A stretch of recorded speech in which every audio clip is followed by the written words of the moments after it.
दिल्ली की ठंडी सुबह थी। धुंध से ढकी सड़कों पर ट्रैफिक का शोर और चाय की दुकानों से उठती भाप, दोनों का संगम किसी नई शुरुआत का एहसास दिला रहा था। आरव, जो हाल ही में इंजीनियरिंग कॉलेज से पास हुआ था, अपनी पहली नौकरी के लिए ऑफिस जा रहा था। उसकी आंखों में सपने थे और दिल में थोड़ा डर भी। नई जगह, नए लोग, नया माहौल। लिफ्ट में कदम रखते ही उसकी नजर एक लड़की पर पड़ी। लंबी काली छोटी, हल्के गुलाबी सलवार सूट में सजी, उसकी मुस्कान में अजीब सी मासूमियत थी। हाय, मैं आरव, उसने हल्की मुस्कान के साथ कहा। लड़की ने नजरें उठाई और धीमे स्वर में बोली, काव्या। बस वही पहला पल था जिसने आरव के दिल में कुछ बदल दिया। ऑफिस के लंबे लंबे प्रोजेक्ट्स, टारगेट्स और प्रेशर के बीच काव्या ही वह वजह थी जो आरव के दिन को आसान बना देती। कॉफी मशीन पर मिलने वाले छोटे छोटे पल, एक दूसरे से काम में मदद करना और लंच ब्रेक में हंसी मजाक, दोनों की दोस्ती गहरी होती गई। काव्या बहुत सीधी सादी लड़की थी। उसकी आंखों में सपने तो थे, मगर जिंदगी की हकीकत ने उन्हें परतों में ढक रखा था। आरव धीरे धीरे समझने लगा कि काव्या के दिल में एक अधूरा दर्द छुपा है। एक दिन ऑफिस की छत पर जब हल्की बारिश हो रही थी, आरव ने हिम्मत जुटाई। काव्या, मैं तुमसे कुछ कहना चाहता हूं। काव्या मुस्कुराई।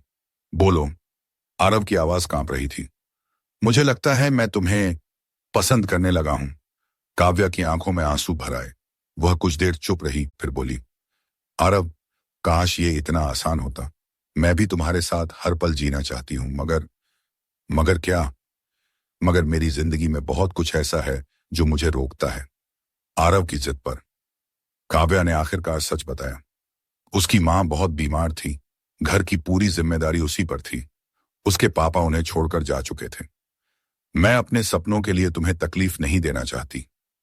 आरव ने उसका हाथ थाम लिया। हम साथ होंगे तो हर मुश्किल आसान हो जाएगी। काव्या की आंखें भर आईं, मगर वह चुप रही। मुश्किलों के बावजूद दोनों का रिश्ता गहराता गया।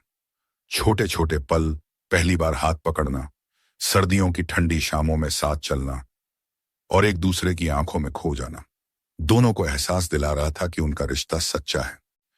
एक रात आरव ने काव्या से कहा, काव्या, अगर तुम चाहो तो हम शादी कर सकते हैं। मैं तुम्हारी मां का भी ख्याल रखूंगा। काव्या ने बस इतना कहा, मुझे थोड़ा वक्त दो। दिन बीतते गए। आरव का प्यार बढ़ता गया, मगर काव्या के चेहरे पर अजीब सी उदासी छा गई थी। एक दिन उसने आरव से मिलने से इनकार कर दिया। फोन पर बोली, आरव, हमें अब मिलना बंद कर देना चाहिए। क्या? क्यों? क्योंकि मैं नहीं चाहती कि तुम्हारी जिंदगी मेरे बोझ तले दब जाए। आरव टूट गया। कुछ महीनों बाद आरव को डाक से एक खत मिला। लिखा था, आरव, मुझे माफ कर देना। मैं तुमसे बहुत प्यार करती थी, मगर जिंदगी ने मुझे इजाजत नहीं दी कि तुम्हारे साथ रह सकूं। मेरी मां अब इस दुनिया में नहीं रही और मैं भी तुम्हारी जिंदगी से जा रही हूं। शायद मुझे कहीं और जाना है, जहां तुम्हारी यादें मुझे तंग न करें। कभी अगर मेरी याद आए तो बस ये सोच लेना कि कोई लड़की थी जो तुमसे बेपनाह मोहब्बत करती थी। तुम्हारी काव्या। आरव ने खत सीने से लगाकर जोर जोर से रोया। सालों बीत गए।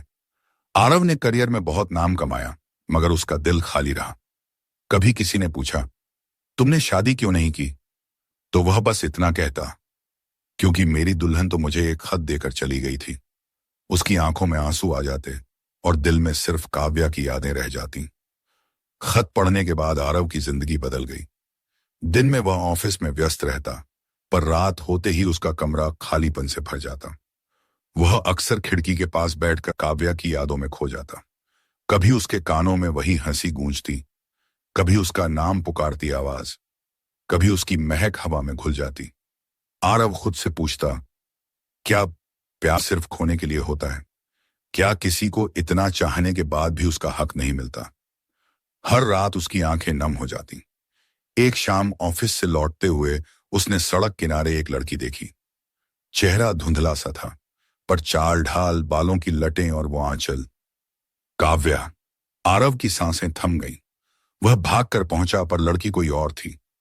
दिल बैठ गया, लेकिन उस पल एहसास हुआ कि उसकी आंखें अब भी सिर्फ काव्या को ढूंढती हैं। आरव के कमरे में अब भी काव्या की तस्वीरें थीं। वो स्कार्फ जो उसने कभी दिया था, आज भी तकिए के नीचे रखा था। कभी कभी वो उस स्कार्फ को सीने से लगाकर सो जाता, जैसे उसमें काव्या की खुशबू हो। एक रात शराब के नशे में डूबकर वह बड़बड़ाने लगा, काव्या, तुम क्यों गई? तुम मेरी होती तो मैं तुम्हें दुनिया की हर खुशी देता। उस रात उसकी आंखें भीग गईं और दिल तड़प उठा। काव्या ने उसे कभी मौका ही नहीं दिया कि वो उसका दूल्हा बन सके। पर आरव अक्सर सोचता, अगर शादी हुई होती तो कैसा होता। वो ख्वाबों में देखता, काव्या लाल जोड़े में उसके पास बैठी है, वो उसके माथे पर सिंदूर लगा रहा है। वो पहली रात काव्या शर्म से आंखें झुकाए उसके सामने बैठी है। आरव धीरे से उसका हाथ पकड़कर कह रहा है, आज से तुम मेरी हो, हमेशा के लिए।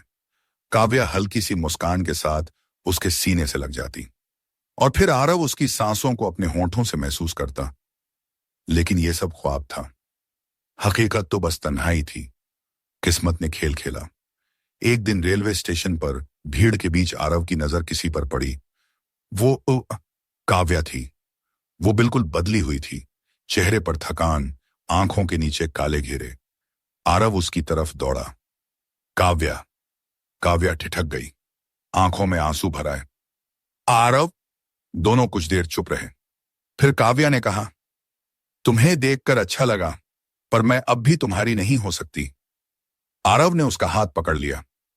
काव्या, पागल मत बनो, तुम मेरी हो, हमेशा से मेरी थी। उसकी आंखों से आंसू बह निकले।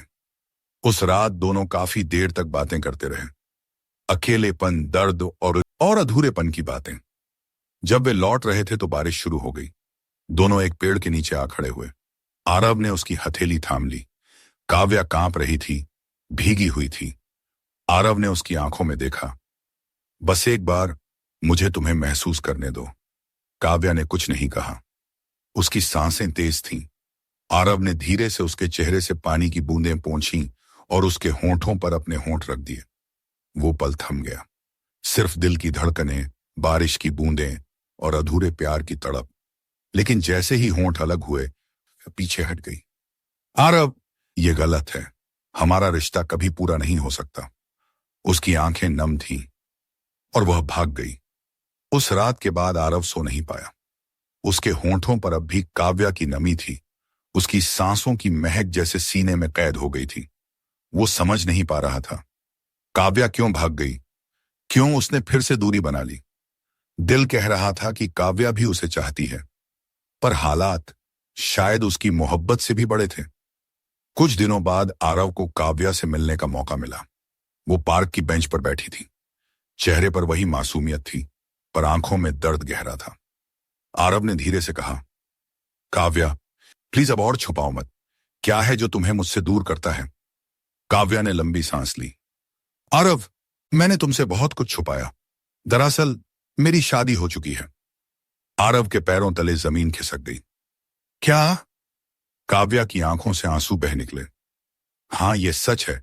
मां की बीमारी के बाद मेरे रिश्तेदारों ने मुझे मजबूर किया। शादी एक समझौता थी। मेरे पति विदेश रहते हैं और हमारा रिश्ता सिर्फ कागज पर है। आरव का दिल चीर गया। आरव ने उसका चेहरा थाम लिया। काव्या, अगर तुम्हारा रिश्ता सिर्फ नाम का है तो इसमें गलत क्या है कि हम साथ हों? काव्या ने आंसू पोंछते हुए कहा, समाज को कैसे समझाऊं? दुनिया हमें कभी स्वीकार नहीं करेगी। आरव ने ठंडी सांस छोड़ी। काव्या, मुझे दुनिया की परवाह नहीं, मैं सिर्फ तुम्हें चाहता हूं। काव्या ने उसकी तरफ देखा। उन आंखों में डर भी था और चाहत भी। एक रात दोनों फिर मिले। कमरा अंधेरे में डूबा था। बाहर हल्की बारिश हो रही थी। आरव ने धीरे से कहा, काव्या, आज दुनिया को भूल जाओ, सिर्फ ये पल जी लो। काव्या कांप रही थी। उसकी आंखों से आंसू बह रहे थे, पर होंठों पर हल्की मुस्कान थी। आरव ने उसका चेहरा अपने हाथों में लिया और होंठों पर हल्का सा चुंबन दिया। उसका शरीर सिहर उठा। धीरे धीरे दोनों एक दूसरे में खो गए। उस रात उनका अधूरा प्यार पहली बार पूरा हुआ। सांसों की गर्माहट, स्पर्श की तड़प और अधूरेपन का दर्द सब एक साथ मिलकर उन्हें एक कर गया। सुबह जब काव्या उठी तो उसकी आंखों में शांति थी, पर चेहरा डर से भरा था। आरव, जो हुआ वो हमारी जिंदगी का सबसे हसीन पल था, लेकिन आरव ने उसका हाथ पकड़ लिया। लेकिन क्या? लेकिन अब मैं तुम्हें और तकलीफ नहीं दे सकती। क्या मतलब? मैं जा रही हूं, हमेशा के लिए। कुछ दिनों बाद आरव को फिर से एक खत मिला। लिखा था, आरव, पिछली रात मैंने वो सब महसूस किया जिसका ख्वाब मैंने हमेशा देखा था। तुम्हारे प्यार ने मुझे जीना सिखाया, पर मेरी तकदीर मुझे तुम्हारे साथ जीने की इजाजत नहीं देती। मैंने तुम्हें सिर्फ दर्द दिया है। अब मैं जा रही हूं, हमेशा के लिए। जहां मैं रहूंगी वहां से तुम्हें देखती रहूंगी। तुम्हारी काव्या। आरव ने खत पढ़ते ही चीख मार दी। उसकी दुनिया जैसे फिर से बिखर गई। सालों बीत गए। आरव अब उम्र दराज हो चुका था, पर काव्या की यादें आज भी उसके दिल में जिंदा थीं। वो अक्सर अकेले बैठकर सोचता, काव्या, अगर तू होती तो मेरी जिंदगी कितनी हसीन होती। उसकी आंखें भर आती। एक दिन आरव को खबर मिली, काव्या कैंसर से जूझ रही है और हॉस्पिटल में भर्ती है। वो भागा भागा वहां पहुंचा। काव्या बिस्तर पर लेटी थी, चेहरा पीला, सांसें भारी। आरव ने उसका हाथ थामा। काव्या? काव्या ने धीमी मुस्कान दी। आरव, तुम आ गए। अब मैं चैन से जा सकती हूं। उसकी आंखें बंद हो गईं। आरव चीख पड़ा, नहीं काव्या! काव्या इस दुनिया से चली गई, पर आरव का दिल अब भी उसी से भरा था। उसने उसकी याद में एक ट्रस्ट खोला, काव्या फाउंडेशन, जहां अनाथ लड़कियों की पढ़ाई और शादी की मदद की जाती थी। लोग कहते, आरव सर, आपने शादी क्यों नहीं की? वो मुस्कुरा देता और कहता, क्योंकि मेरी दुल्हन तो मुझे एक खत देकर चली गई थी। उसकी आंखें नम हो जाती, और इस तरह उनकी मोहब्बत जिंदगी भर अधूरी रही, लेकिन अमर बन गई।